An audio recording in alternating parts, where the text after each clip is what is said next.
আমি বলবো বাংলাদেশে অনেকবার এসেছেন, এবারকার আজব কারখানা নিয়ে এই সফরটা, এই জার্নিটা কেমন লাগছে? আর যেহেতু আজকে আপনার জন্মদিনে বাংলাদেশের সফর হ্যাঁ, কেমন লাগছে? না, বাংলাদেশে অনেকবার এসেছি, কথাটা শুনলে কিরকম অতিথির মতো এসেছি মনে হয়। ব্যাপারটা তা না। বাংলাদেশে এসেছি মানে যাতায়াতটা আর খেয়াল থাকে না, মানে এতটাই বেশি আর কি, যে আলাদা করে কোথাও একটা গেছি এরকম তো নয় জিনিসটা। হ্যাঁ, মানে যেরকম মানে বিচরণ করি সব জায়গায় সেরকমই আর কি। আর আজকের এই আজব কারখানার নিয়ে ঢাকায় আসাটা ইন্টারেস্টিং, তার কারণটা হচ্ছে আজব কারখানাটার ছবি যেটা আমরা প্রায় 4 বছর আগে শ্যুট করেছি। অতিমারির কারণে সেই ছবিটির মুক্তি এবং অন্যান্য কাজ কিছু সময়ের জন্য স্থগিত ছিল।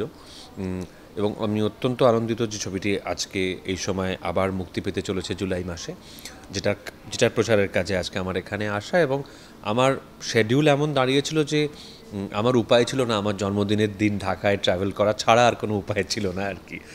সেটা ভালোই, সেটা মানে কলকাতা ছাড়া জন্মদিনের দিন যদি অন্য আর কোথাও থাকতে চাই, সেটা বম্বের থেকে আমি প্রেফার করব ঢাকাতেই থাকা আর কি।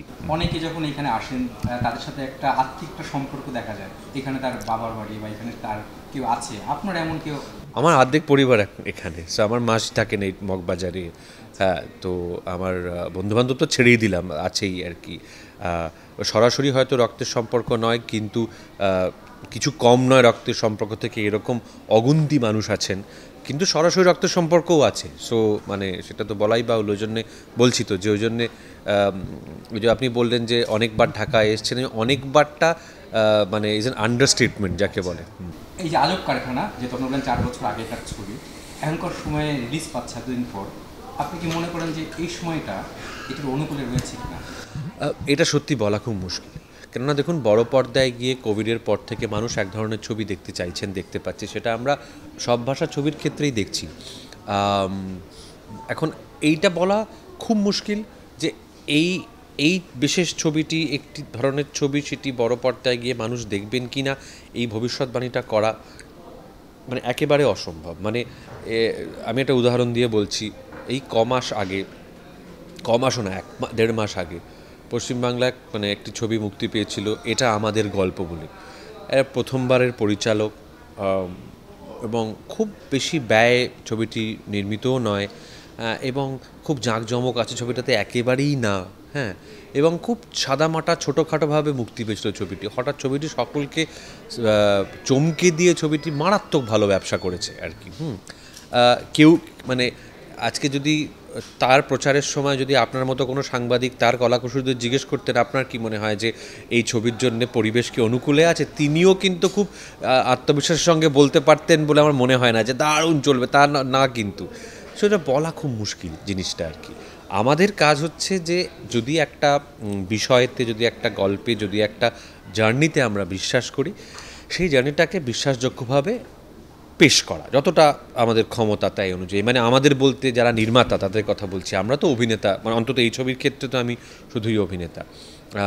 এবার সেই নির্মাণ, সেই অভিনয় এবং সর্বোপরি সেই ন্যারেটিভটা, সেই গল্পটা সঙ্গে যদি মানুষ আইডেন্টিফাই করতে পারেন, কোথাও একটা নিজস্ব একটা সংযোগ খুঁজে পান, তাহলে তারা আমার মনে হয় দেখতে যান। সেটা আশা তো করবো নিশ্চয়ই যে এই ছবির ক্ষেত্রে হবে। এখনকার সময় ধরেন শাকিব খান আমাদের যে মেগাস্টার, তার ছবি চলছে তুফান, একদম সুপারহিট। একদম সুপারহিট। হ্যাঁ, এই সময় এই আজব কারখানা রিলিজ পাচ্ছে, এটা আসলে মানে আপনি কি বলবেন ওই ছবিটাকে কি প্রথমত আমি তুফানের নির্মাতাদের অভিনন্দন জানাতে চাই, বিকজ সবাই যারা তুফান বানিয়েছেন তারা সকলে আমার খুব রিয়ার বন্ধু, মানে অত্যন্ত ঘনিষ্ঠ।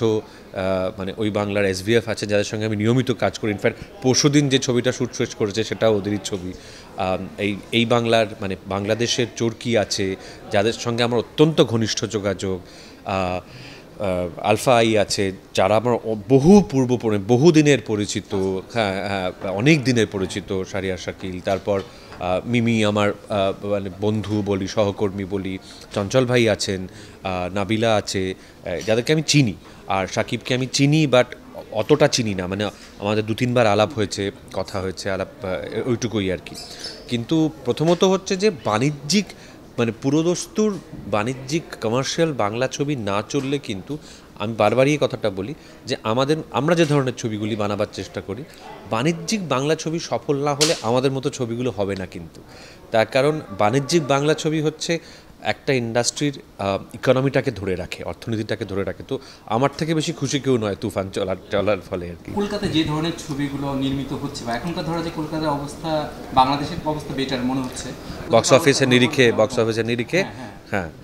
তা বাংলাদেশে এরকম ছবি মানে কাজের কোনো প্ল্যান আছে কিনা বা প্ল্যান তো অনেক কিছু আছে, হ্যাঁ সেই প্ল্যান তো সবটা আমি তো বলতেও পারবো না ইনফ্যাক্ট আর কি। এবার নিশ্চয়ই ভাবনা চিন্তা তো আছে, অনেক কিছু করার ভাবনা চিন্তা আছে ডেফিনেটলি। টোটালি এখন আপনার ব্যস্ততা মানে কাজগুলো যেগুলো দিয়েছে আমি আমার পরিচালিত 3টি ছবি শেষ করছি একসঙ্গে। আমি SVF এর সঙ্গে একটি ছবি আমার এই রাত তোমার আমার বলে, যেটিতে অনেক দিন পর অপর্ণা সেন এবং অঞ্জন দত্তকে আমি একসঙ্গে আনতে পেরেছি সহ অভিনেত্রী হিসেবে আর কি। এবং এই অঞ্জন দত্তর হাত ধরে আমার অভিনয় জীবন শুরু, গুরু বলা যেতে পারে আমার, অপর্ণা সেনও তাই। তাদেরকে পরিচালনা করতে পেরেছি, সেই ছবিটি মুক্তি পাবে খুব শিগগিরই। তারপরে আমারই একটি পুরনো বেশ জনপ্রিয় ছবি হাওয়া বদল, তার দ্বিতীয় ভাগ আমরা শ্যুট করেছি, সেটি আসবে শীতকালে। এখানে অন্ধকার বলে ঋত্বিক এবং আমি একটি ছবি একসঙ্গে করেছি, সেটা আছে।